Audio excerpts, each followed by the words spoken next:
नमस्ते। आप सभी का फिर से एक बार स्वागत है आपके अपने YouTube channel Ayurveda for everyone में। मैं हूँ डॉक्टर रूपाली जैन। आज के वीडियो में जानेंगे कि डिलीवरी के बाद यानी प्रसूति के बाद कौन सी 7 चीज़ों का समावेश आपने आपके खान पान में ज़रूर करना है ताकि माँ और बच्चा दोनों स्वस्थ रह सके और परिवार की खुशियाँ बनी रहे। तो परिवार के सभी सदस्यों के लिए इन चीज़ों के बारे में जानना बहुत ज़रूरी है। चलिए बिना किसी देरी के ये इंटरेस्टिंग वीडियो शुरू करते हैं। आखिर तक हमारे साथ बने रहिए।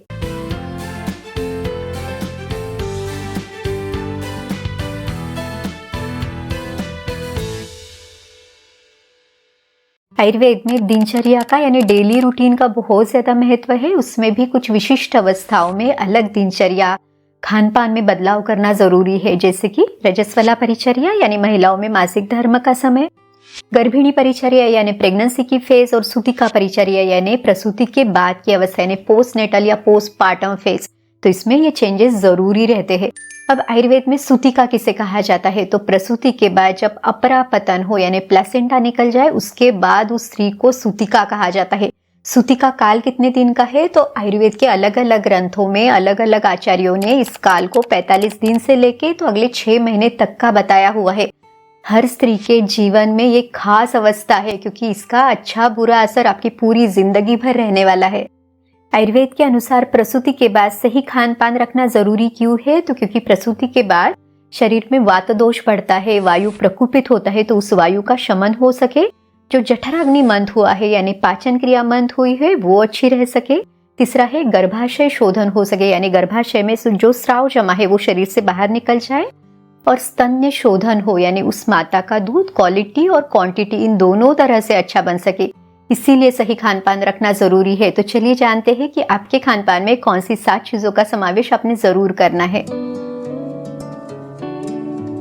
अच्छे पाचन के लिए और शरीर का दर्द कम करने के लिए आपको लेना है शुंठी वटी। शुंठी यानी सोंठ यानी ड्राई जिंजर।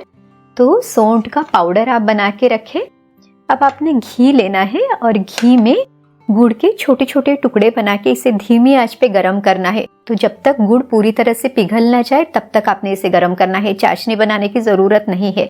अब ये जो पिघला हुआ गुड़ है वो आपने सोंठ के पाउडर में यानी सोंठ के चूर्ण में आपने इसे डालना है, अच्छी तरह से मिक्स करना है और फिर इसकी छोटी छोटी गोली बनानी है। ये बन गई शुंठी वटी यानी सोंठ की गोली। इस शुंठी वटी को 1 से 2 गोली दिन में 2 बार खाना खाने के लगभग 1 घंटा पहले आपने लेनी है ताकि बहुत अच्छी भूख लग सके, पाचन क्रिया अच्छी हो सके और शरीर में दर्द है जैसे कमर दर्द वगैरह है तो वो कम हो। शुंठी वटी की जगह पे आप पंचकोल चूर्ण का सेवन भी कर सकते हैं। पंचकोल चूर्ण में 5 चीजें हैं, पिपली, पिपली मूल, चव्य, चित्रक और सोंठ। ये आपको रेडी भी आराम से मिल जाता है। इसका डोज कितना है, तो लगभग 1/4 चम्मच से लेके आधा चम्मच यानी लगभग 3 ग्राम की मात्रा में इसे खाना खाने के आधा से 1 घंटा पहले ले इसे अपने घी में मिला के लेना है ताकि आपको गर्म ना पड़े।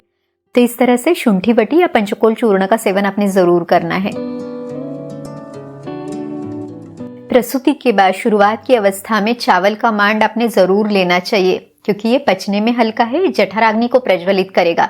चावल में पानी ज्यादा डाल के इसको अपने ऊपर पकाना है और जब ये ऑलमोस्ट पकने को आए तब ऊपर का पानी अपने निकाल लेना है। ये बन गया चावल का मांड यानी राइस सूप आप इसे कह सकते हैं।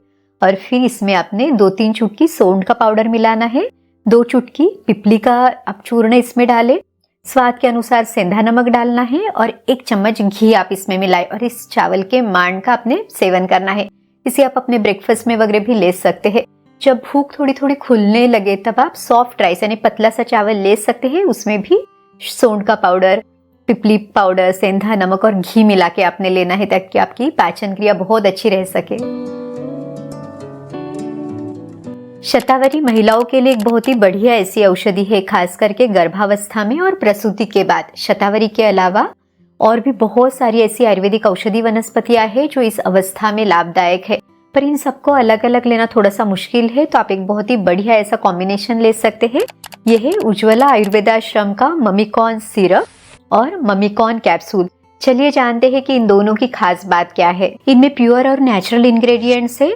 ममिकॉन सिरप में शतावरी मूल, कपास मूल, विदारी कंद, बला, नागरमोथा इनका समावेश है और ममिकॉन कैप्सूल में सफेद मुसली, मेथी के बीज, काला जीरा, शतावरी और नागरमोथा है। इन दोनों के फायदे आपको क्या मिलेंगे? उस माता का दूध बढ़ने में मदद होगी, दूध की क्वालिटी अच्छी रहेगी, माँ के द्वारा बच्चे को पूरे पोषक तत्व मिलेंगे ताकि बच्चे की ग्रोथ और डेवलपमेंट अच्छी होगी। माँ के शरीर का दर्द या थकान कम होगी और ये पूरी तरह से नेचुरल है, इसके कोई साइड इफेक्ट नहीं है। चलिए जानते हैं कि इसका सेवन आपने कैसे करना है। मम्मीकॉर्न सिरप 10 से 15 ml दिन में 2 बार खाना खाने के बाद ले और मम्मीकॉर्न कैप्सूल भी 2-2 कैप्सूल दिन में 2 बार खाना खाने के बाद आपने लेनी है। तो अपनी इस खास अवस्था में इसे ट्राई जरूर करें। और अगर आप मम्मीकॉर्न सिरप और मम्मीकॉर्न कैप्सूल के बारे में और जानकारी लेना चाहते हैं या इसे परचेस करना चाहते हैं तो लिंक डिस्क्रिप्शन बॉक्स में है, आप चेक कर सकते हैं। प्रसूति के बाद यानी डिलीवरी के बाद गोंद का लड्डू आपने जरूर खाना है। ये अपने आप में एक सुपर फूड है। वैसे तो सभी लोग इसे खा सकते हैं। ये अस्थि धातु पोषक है, यानी बोन्स, जॉइंट्स, इनको स्ट्रेंथ देने वाला है। जोड़ों का दर्द ये कम करेगा, कैल्शियम की कमी को पूरी करेगा, थकान कम करेगा। प्रसूति के बाद जब आपकी अच्छी भूख लगने लगे तब आपने इसे जरूर खाना चाहिए। चलिए जानते हैं इसे बनाने का पारंपरिक तरीका क्या है। मैंने जो इंग्रेडिएंट्स यूज किए हैं उसका प्रमाण मैं आपको बता रही हूँ, पर आप अपने हिसाब से इसको कम ज्यादा कर सकते हैं। इन लड्डुओं में सबसे मेन इंग्रेडिएंट है बबूल का गोंद। तो बबूल के गोंद को घी में धीमी आंच पे आपने फ्राई करना है। ये बहुत अच्छे से फूल जाता है। अपनी पसंद के अनुसार बादाम, पिस्ता, काजू, अखरोट, इनको भी घी में भूने। किशमिश को भी आपने भून लेना है, हल्का सा भूने, अन्यथा ये जल जाएगा। अब किशमिश क्या करेगा, तो ये शरीर में खून बढ़ाने में मदद करेगा, एनीमिया को कम करेगा। अगला इंग्रेडिएंट है मखाना। तो मखाने को भी घी में अच्छी तरह से रोस्ट करके ले। मखाना शरीर में वात, पित्त, कफ, इन तीनों दोषों को बैलेंस करता है, शरीर की थकान को कम करता है। इसके अलावा हमें चाहिए छुआरे का पाउडर। तो छुआरे के पाउडर को भी भून ले। छुआरा एक नेचुरल स्वीटनर है और साथ ही में कैल्शियम की लेवल को अच्छा रखने के लिए, बोन स्ट्रेंथ को बढ़ाने के लिए भी मदद करेगा। पिसा हुआ नारियल, खसखस, इनको भी अच्छी तरह से रोस्ट करके ले। देखिए शरीर में जो दर्द है, कमर दर्द है, उसको भी जो ये खसखस है ये बहुत अच्छे से कम करती है। अब हमने इतने सारे जो भारी इंग्रेडिएंट्स लिए हैं, इन सबको अच्छे से पचाने के लिए इसमें सौंठ का पाउडर भी आपने जरूर मिलाना है। अब जो हमने पहले बबूल का गोंद फ्राई करके रखा है, इसे क्रशर से अच्छी तरह से क्रश करके लिए आप इसे मिक्सर में भी बारीक कर सकते हैं। इसके अलावा मखाना, ड्राई फ्रूट्स, इनको भी मिक्सर में दरदरा सा पीस के लिए इस सब पूरे मिश्रण को अच्छी तरह से मिक्स करें। इसमें थोड़ा सा इलायची का पाउडर, थोड़ा सा जायफल का पाउडर भी आप स्वाद के लिए जरूर मिलाएं। और फिर इसमें गुड़ की चाशनी आपने मिलानी है, अच्छी तरह से मिक्स करना है और फिर इसके छोटे छोटे लड्डू बना के रखने हैं। एक लड्डू आपने सुबह खाली पेट लेना है। इसके साथ 1 कप दूध भी आप जरूर लें। तो ये बहुत ही पौष्टिक ऐसी रेसिपी है, इसे ट्राई जरूर करें। शरीर में बढ़े हुए वात को और दर्द को कम करने के लिए मेथी के बीज एक श्रेष्ठ औषधि है, पर इसकी तासीर कैसी है, तो गर्म है। इससे वात का तो शमन हो पर पित्त ना बढ़े, इसके लिए आप बहुत ही ट्रेडिशनल तरीके से इसके लड्डू बना सकते हैं। चलिए जानते हैं कि इसकी विधि क्या है। तो मेथी के बीजों को पीस के इसका पाउडर आप बना के रखें और फिर इस पाउडर को लगभग 2 से 3 दिन गाय के घी में भिगो के रखें। उसके बाद आपने धीमी आंच पे इसे भूनना है।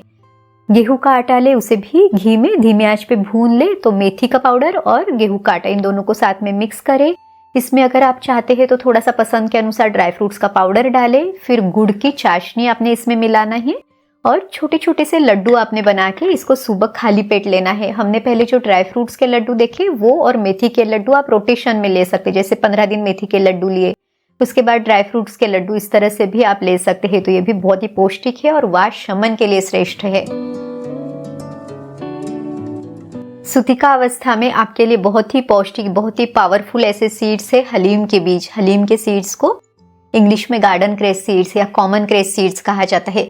संस्कृत में इसका नाम है चंद्रशूर। तो इसकी खीर आपने बना के सेवन करनी है। चलिए जानते हैं कि इसे कैसे बनाएं। तो 1 चम्मच ये हलीम के बीज आपने पानी से अच्छी तरह से वॉश करके लेना है। छलनी पे लेके इससे आपने वॉश करना है ताकि ऊपर से कुछ धूल मिट्टी है तो वो निकल जाए। उसके बाद आपने इसे पानी में भिगो के रखना है। ओवरनाइट आप इसे रखें या तो कम से कम 3 से 4 घंटे तो भी आपने इसे जरूर भिगो के रखना है। भिगोने के बाद ये अच्छे से फूल जाते हैं, इसमें थोड़ा सा चिपचिपापन आ जाता है। सुबह आपने 2 कप दूध लेना है, इसमें थोड़ा सा पानी मिलाए। पानी इसलिए डालना है ताकि खीर गाढ़ी ना बने। अगर ये गाढ़ी बन गई तो पचने के लिए भारी बन जाएगी। इसमें थोड़ा सा केसर आप डालें ताकि इसका स्वाद भी बहुत अच्छा सा आए। और फिर ये भिगो के रखे हुए हलीम के बीज है, ये भी इस दूध में मिलाए। इसमें अपने मखाने का पाउडर 1 या 2 चम्मच मिलाना है। अपने स्वाद के अनुसार थोड़े से ड्राई फ्रूट्स डाल सकते हैं। इस खीर को उबलने दे जब तक ये खीर अच्छी तरह से सॉफ्ट ना बन जाए, और फिर इस खीर को लगभग 1 कटोरी आपने लेना है। आप इसे अपने नाश्ते में भी ले सकते हैं। सिर्फ इसके साथ कोई भी नमक वाली चीज आपने नहीं लेनी है, क्योंकि फिर ये विरुद्ध आहार बनेगा। तो सूतिका अवस्था में ये जो हलीम के बीजों की खीर है, ये बहुत ही पौष्टिक खीर है, आप इसे ट्राई जरूर करें। सूतिका अवस्था में जो अगला सुपर फूड है वो है तिल। तो भूरे तिल या तो काले तिल, दोनों का सेवन आप कर सकते हैं। इसके क्या फायदे मिलेंगे? तो ये शरीर में वात का शमन करेंगे, जोड़ों को स्ट्रेंथ देंगे, दर्द को कम करेंगे, साथ ही में गर्भाशय की अच्छे से सफाई करने के लिए भी मदद करेंगे। इसे अलग अलग तरह से आप ले सकते हैं, जैसे कि तिल की चटनी बना के आप खाएं। अगर आप लहसुन खाते हैं तो इसमें लहसुन भी आप जरूर मिलाएं, ताकि गर्भाशय की अच्छे से सफाई हो जाए, दर्द भी कम हो सके। इसके अलावा तिल गुड़ का लड्डू या तिल गुड़ की चिक्की आप ले सकते हैं। खाने में तिल के तेल का आप प्रयोग करें, या तो फिर अभ्यंग के लिए यानी शरीर पर मसाज करने के लिए तिल के तेल का हल्का गुनगुना करके प्रयोग आप जरूर करें। ये वात शमन के लिए एक श्रेष्ठ औषधि है। सूतिका अवस्था में कुछ छोटी छोटी चीजों का, छोटी छोटी बातों का ध्यान अपने जरूर रखना है, कुछ सावधानी जरूर लेनी है, ताकि आगे के जीवन में कोई भी तकलीफ ना हो।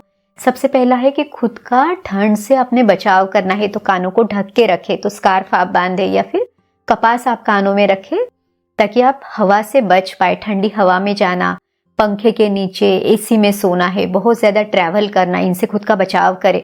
यहाँ तक कि ठंडा पानी भी आपने नहीं पीना है। कोष्ण जल का सेवन आयुर्वेद में बताया हुआ है, तो गर्म या गुनगुना पानी ही आपने लेना है। पानी में थोड़ा सा अजवाइन या मेथी के बीज डाल के उसको उबाल के ये पानी भी आप जरूर ले, ताकि वात का शमन हो, अग्नि प्रज्वलित हो, दर्द को कम कर सके और गर्भाशय की अच्छे से सफाई होने के लिए भी मदद करे। सूतिका अवस्था में हमेशा अपने तनाव, चिंता यानी स्ट्रेस, एंजाइटी से भी खुद को प्रोटेक्ट करना है। मन को शांत, प्रसन्न रखना है।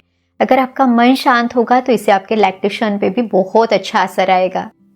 तो आज के वीडियो में हमने सूतिका अवस्था यानी प्रसूति के बाद के जो पहले 6 महीने हैं, वहां तक आपने अपना खान पान कैसे रखना है, कौन सी 7 चीजों का समावेश आपने खाने में जरूर करना है, इसके बारे में पूरी जानकारी ली है। उम्मीद है ये वीडियो आपकी मदद जरूर करेगा। अगर आपको ये वीडियो अच्छा लगा तो इसे लाइक जरूर कीजिए। इसे अपने दोस्तों और रिश्तेदारों के साथ भी जरूर शेयर करें, ताकि उनको भी आयुर्वेद का ज्ञान पता चले। और अगर आप चैनल पे नए हैं, आपने चैनल को सब्सक्राइब नहीं किया है, तो आयुर्वेद की सही जानकारी के लिए इसे सब्सक्राइब करना ना भूलें। चलिए फिर मिलते हैं अगले वीडियो में। आयुर्वेद को अपनाइए, स्वस्थ रहिए। नमस्ते।